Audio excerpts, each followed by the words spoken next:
We are not reachable. So what else can he do? He had to take a plunge. Avataram is descending, climbing down.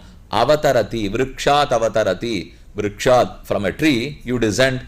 Similarly, from Vaikuntham, Bhagavan had descended. So one who has descended from Vaikuntham to uplift all of us from this samsara ocean, will he not practice his measures rightly? Will he not perform his karma rightly? That's what you have been doing. Juhvantancha Vitanagnin Yajantam Panchabir Makhaihi Bhojayantan Dvijan. He daily offered oblations to fire god.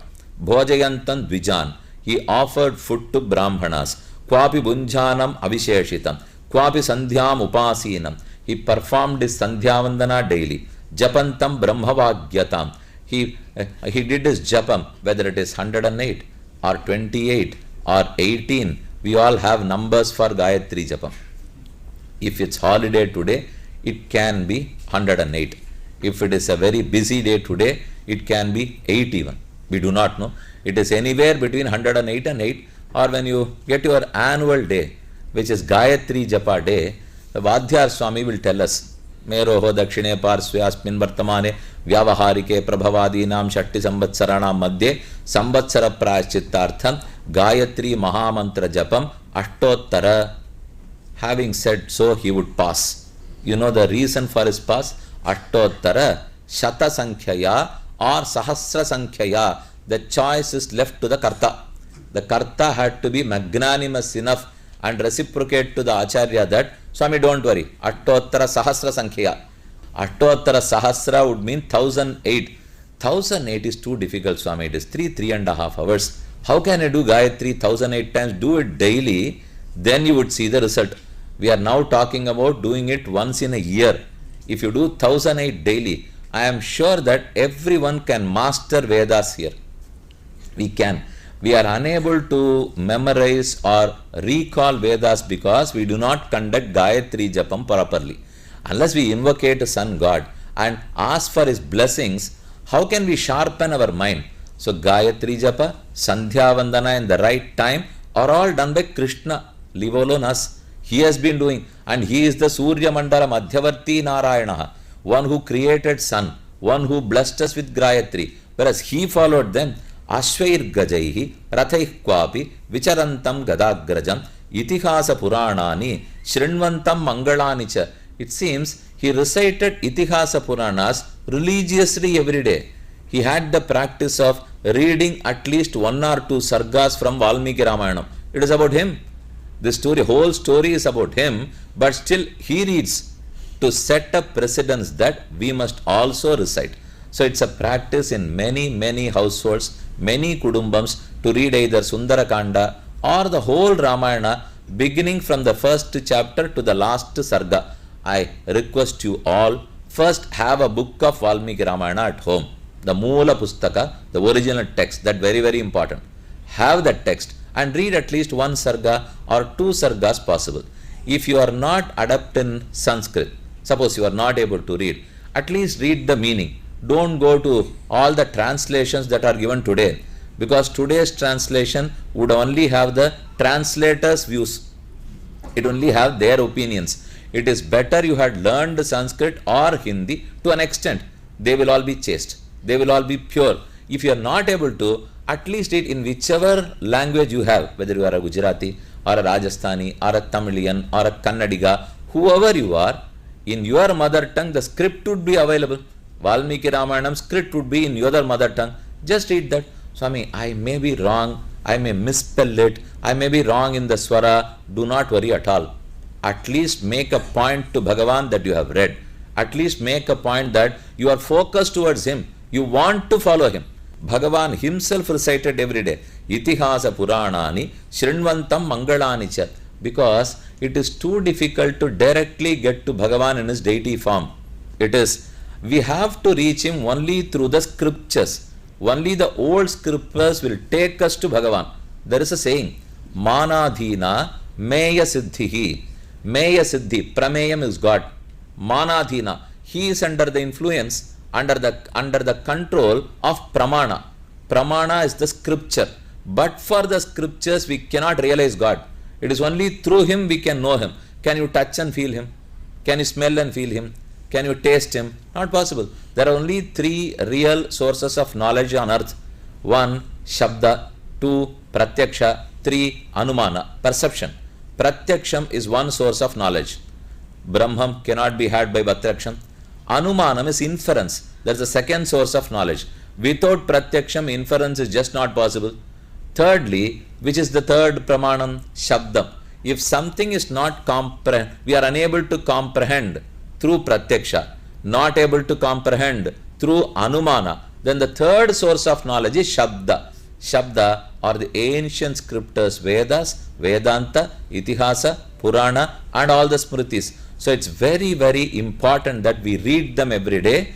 Whether you understand the meaning or not, first begin. That's very important. Slowly, Bhagavan will lead us to know the meanings of them. Yajantam Sakalan Devan, Kwapi Kratubi Rujitaihi. He offered all the oblations to God. Whatever was due to Indra, due to Chandra, due to Kubera, he offered. So Narada was so happy that Krishna himself was practicing all this. This was the conversation between Narada and Krishna. Then we move on to the great Sudama Upakhyanam. Sudama was a very, very poor gentleman. He was very pious. He had many children. He was a friend of Krishna. In fact, he was a classmate of Krishna. Krishna and Sudama, they studied under Sandipani in Avantika Nagaram, the today's Ujjain. But Krishna was too popular. He was very, very rich. He established his kingdom. Whereas Sudama, also known as Kuchela, was a pauper. He had nothing in hand. In fact, he could not give a square meal to his children every day. His wife one day requested him, after all, Krishna is your friend. Why can't you go and request for some wealth from him? Quick came the reply, how is that I can go and demean myself before Krishna? Can I go and plead for material wealth? I can plead for spiritual wealth. I can plead for the lotus feet of Krishna himself. But I cannot plead for this material wealth. Wife prompted, don't think so. If you are suffering, will it not cast a bad shadow on Krishna? Because he is your friend, I only request you, we need not have wealth. I am not asking for a palace. I am only asking for some food for our children. I don't think Krishna would deny. Why don't you try? Go, have darshan of Krishna. And finally, this was an attractive piece to Kusela. He thought, whether all these things happen or not, whether I get wealth or not, I can for once have darshan of Krishna. That's a opportunity, an indirect opportunity, blessing in disguise. So let me go. Let us go through the story. Bhagavan yani chanyani mukundasya mahatmanaha viryan ananta virjasya shrotumichamahe prabho konu shrutva asagrit brahman uttama shloka satkathaha virameta visheshajnyaha vishanyaha kamamarganaihi. As we are nearing conclusion, we are going to conclude the 10th canto. Parikshit also knew that the time was coming for Krishna to depart. So he requests Shukacharya, is there any leftover stories, pastimes of Krishna? If you had missed out something, how is the right time? Can you narrate all the missed out stories? Shukacharya was quite happy. Yes, I have to tell you one important story which is very, very quite green in every bhakta's mind. It goes like this. Krishnasya asit sakha kaschit brahmano brahmavittamaha. There was one friend of Krishna. By birth, he was a brahmana. Virakta indriyartheshu. He had controlled his sensual organs. Prashantatma. He was a satisfied soul. Jitendriya. Yadrichaya upapannena. He was satisfied with whatever he got. He never tried to get anything. He was not overwhelmed. He was not greedy. He was happy with whatever he got. Vartamanaha grihashrami tasya bharya kuchailasya chukshamacha tathavita. His bharya he was kuchela. Chela, cloth. Kuchela, torn cloth. See, only he was wearing a torn cloth. He did not even have money to buy a good cloth. His wife one day requested to him, Kim Narthakaman bhajato natyabhishta jagadguruhu sayevam bharyaya vipraha bahushaha prarthito mrudu ayam hi paramolabha uttama shloka darshanam. Whether I get wealth or not, I can have darshan of Krishna after a long, long time. When did they go for their school? at the age of 10, and Krishna was almost 58 now. They had all met 48 years ago. So this would be a good opportunity for me to meet. Let me go. But if we go, I have to take something with me. I have to offer to Krishna. When you go to temple, you have to carry upaharam. It's known as upaharam. Upaharam, offerings to Bhagavan. Be it fruits, dry fruits, betel nut leaves, garlands, flower garlands, whatever you carry, they are upaharams. When you go and meet a patient in a hospital, you have to get some fruits. You go to meet an elderly person or a vidwan, you have to offer him something. Or you go to meet a child, born child, you will have to offer. So these are all certain places where you will have to carry. Yes, Sudama wanted to carry. What will he take? He himself had nothing to eat. So what will he offer to Krishna? Fortunately, his wife was more intelligent than him, as usual. So she went ahead and requested all the neighbors. And she requested for aval, parched rice. She requested for that. She got it. She had a little of that. She did not even have a cover to cover it. She could not pack it. So she immediately took some cloth which she was wearing and tied it in a knot, gave it to her husband. He took it, he tucked it in his waist and started on his long journey. Chailakhandena tanbadhva bhartrepadad upayanam Krishna sandarshanam mahyam katham syaditi chintayan. He was only dreaming of the moment he would have darshan of Krishna. How will it be? Whether he would recognize me, whether he would respect me. He has grown a lot, I have not. He is a very rich person, I am not. He is the learned, I am not. I do not know what would be the treatment given to me. How will it be? I think Krishna will behave well. After all, we are classmates, we were friends. Whatever you are today, will you disrespect your friend? Will you ever disrespect your classmate? You will not. So thinking so, Kuchela came. Trini Gulman Yatitaya. He crossed many rivers. He crossed mountains. He crossed Udyana. Then Griham Dvayashta Sahasranam Mahishinam Hare Dvijaha Sakyu Priyasya Viprarshehe Asanga Sangati Nirvritaha Athopaveshya Paryanke Swayam Sakyuhu Samarganam. When Krishna from his balcony saw Kuchela coming, he was quite overwhelmed with joy. He came running down his staircase, met him, caught hold of his hand. He asked him for all the good willing whether or extended his well wishes, took Kuchela to his place, offered him the rightful seat, not any seat, not a seat which is there slated for a guest. Instead, he made him seated in his own seat, offered seat to Kuchela, sat by his side and slowly started recollecting all their childhood pastimes. What had happened when we were there with Sandipani. You were there and you studied, I had studied, Balarama studied, so many of our classmates, where are they? Are they still there? Are you in touch with them? On the last day of our college, we will be very glad that at least our batch would be the only one where the alumni association would be quite strong.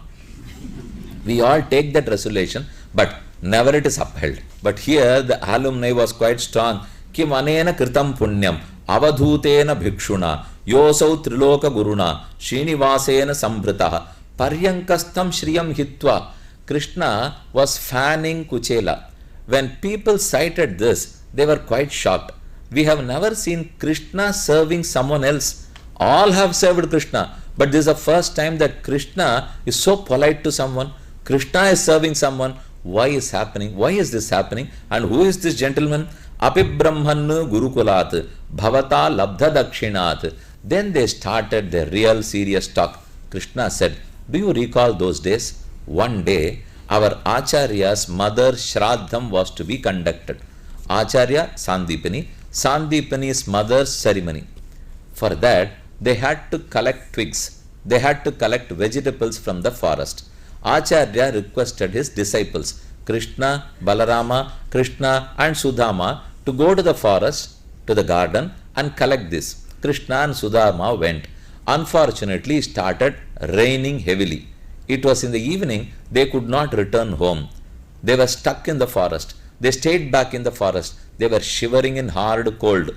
It was 5 a.m. in the morning. When it was the sun about to rise, Acharya Sandipani came in search of them. He sighted them, and he, in fact, when he looked at them, why are you shivering? You are drenched, you are so wet, and all this because I ordered you to serve me. It is good that you served. Your Acharya Pratipatti is very much appreciated. Now let me bless you. Both of you would prosper. Both of you will lead a very peaceful life. Both of you will be very much respected. Both of you will have a very peaceful life. Do you recall that? Oh, Vasudhama, our Acharya has blessed us. So I am so good today. I am sure that by the blessings of our Acharya, you are also very well. You are also very well placed today. I am sure. Having listened to this, will our friend have any mouth to ask for more wealth? Because this is the story Krishna recalled. He said, it was because of the Acharya Anugraham we are what we are today. If Kuchala says, no, our Acharya Anugraham was wasted, it went ineffective, nothing happened, I had no money in hand, I have come here to beg to you. If he had said so, then the whole story is lost, the purpose is lost. Fortunately, he kept his mouth shut. He thought, good that I have not opened my mouth to Krishna till now. But now, come back. Let us come back and see in the right perspective. After the Acharya had blessed Kuchela, why was he not doing well? Is the Acharya Anugraham wrong? Is it a farce? What happened there? It is not a farce at all. When someone blesses us, it is not only for material wealth. Please note that. It is not just for material wealth. In fact, there is a saying, Krishna himself mentions that, Yasya Anugraham Ichchami, Tasya Vittam Haramyaham. Whoever I choose to bless, I cheat him. I steal all the wealth he has. First I remove the wealth of my bhakta. Then I bless him. You know why? Till he is rich, he never looks at me. He would never turn at me. And if I want to bless him, the right way is to get him rid of his wealth. So don't think that only material wealth is well-being. Even spiritual wealth, if you are peaceful, you may be a millionaire or a billionaire. But peace is more important. We may think his money is more important. But ask the rich people, they will tell you, we also have the same trouble, more than you. Not as you have, but I have more trouble with me. If you are affected by filaria, our legs would become as that of elephants. If elephant has filaria, what would happen? So similarly, I am rich and Brahma is also rich. If I have trouble, the trouble is commensurate with me. If Brahma has trouble, then his trouble is equal to him. Anybody in samsara has sufferings. So don't think that Acharya Anugraham was a waste. It never worked at all. It is not so. And fortunately, our friend Sudama rightfully knew that. He took it so sportively. Krishna had mentioned, I did not request anything with him. Kim upayam anitam, kim upayana manitam, brahman me bhavata grihad, anbat pyupahritam bhaktaihi, premna bhuryeva me bhavet. And digressing from this discussion, Krishna requested, have you brought anything for me? And my Babiji would have certainly given me something. What have you bought? He was quite feeling very, very ashamed that he had got only a little parched rice. No diamonds, no pearls, no muttu, no manikam, no precious gems. Where is the question? Let me not give anything to Krishna. So he bowed down his head. He did not want to give whatever he has brought to Krishna, but his eyes automatically went to his waist.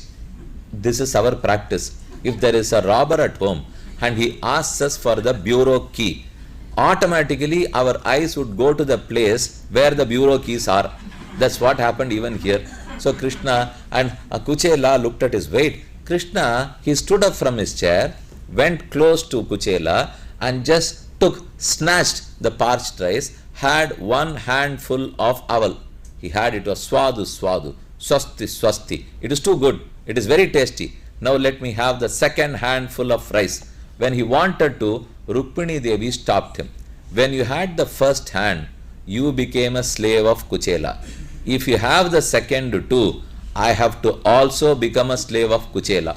Let that not happen. Krishna, you be his slave. So Krishna was happy having that upahara. Yitham vichintya vasanachira baddhan dvijajanmanaha swayanjahara kimidamiti pruthukatandulan iti mushtim sakrit jagdva mushti, handful of parched rice.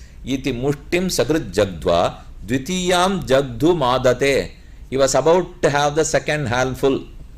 Rukmini stopped. Tavat shrir jagrihe hastam tatpara parameshtitaha kwaham daridraha papiyan kwa krishnaha sriniketanah sacha alabdhva krishnan natu yachitavan swayam. He did not plead on himself to Krishna. He did not get any wealth from Krishna. He left. He took leave of Krishna. Krishna was also quite happy. Then he started traveling back to home. When he was returning, he was just recollecting all that happened between Krishna and himself. Then he was quite satisfied. My meeting was very satisfactory. More so because I did not beg anything from Krishna and I did not demean myself before Krishna. I have now at least saved my self-respect. But that was not to be. When Kuchela reached his hometown, to his surprise, he did not find his wife there. He did not find his house there. He did not find his children there. But he found an entirely transformed family. A beautiful, pompous, splendorous palace. He found all bedecked in jewelry. He found all. They were all quite prosperous. How did this all happen? I never requested anything to Krishna. It's not that we plead to Krishna and get something. This is not a barter trade. And he is not someone who doesn't realize what we want. We go to perform Archana. Do Swami, Archaka Swami, please do Sahasranama Archana in my name. Do Shatanamavali in my name. Archaka will come near us. Ashtottara Shatanamavali Karishye Ayur Arogya Aishwarya Siddhyartham Ishtakamya Siddhyartham Ashtottara Sahasra Karishye. And Karishye, he will ask for us, what's your Gotram? What's your Sutram? What is your Nakshatram? We all say. My father used to tell me, yes, it's right. In the initial traders, introduce yourself with Gotra, Sutra, Nakshatra and do your Archana. But if you are 10 years, 20 years, 30 years old Bhakta, then every time you go, Bharadwaja Gotra, Apastamba Sutra, Yajishshakadhyayi, Krishna Sharma, I am in this Nakshatra, in this, then what would happen is, every day morning, I get up, suddenly I go to my father, I offer my salute, oh father, I am Krishna, I belong to your Gotra, I belong to your same Sutra, I am your son, you will have to pay my college fees, you will have to get me clothes, you will have to ensure that I am good. If we tell him that, the father would think there is something wrong with my son, let me take him to the hospital. So if you go and tell your father, after all, Bhagavan and Mata Lakshmi, Deva Devo Harif Pita, Hari is our Pita, Lakshmi Mata. There is no need every time. They know.